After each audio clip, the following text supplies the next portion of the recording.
Today I want to talk about my garden, of course. It's such a beautiful day that we came outside. I was working in my garden a lot at the end of last week, and I noticed something that was quite interesting. The people who lived next door to us when we first moved into our house in Peoria were a couple that loved to garden. Their garden was gorgeous. In fact, he was a professor of horticulture at one of the colleges near here. They had a beautiful garden, the kind that I think of as kind of a specimen garden. Beautiful plants, some of them quite rare. One time I went with them on a garden walk in Peoria, and all of the other kind of gardening nerds in the Peoria area were, of course, on that walk. They were asking my neighbor about a particular tree in his backyard by name. Now, it wasn't like, how is Ralph or something like that. It was the specific name of this kind of pine tree. But all of the other people in the gardening world in Peoria knew about his garden and even this particular tree. Well, our neighbors have moved. They have retired and moved to Wisconsin.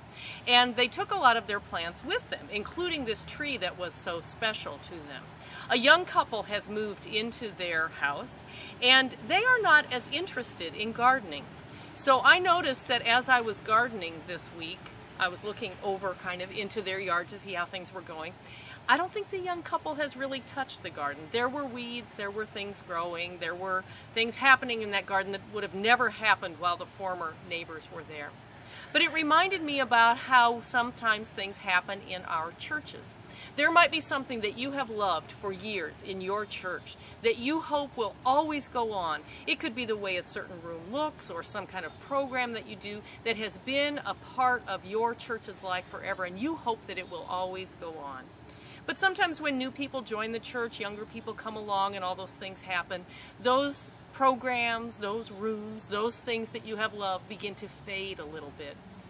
It doesn't mean that the people who have come to your church don't love your church. It doesn't mean that they won't do interesting things in the future. It just means that sometimes things change.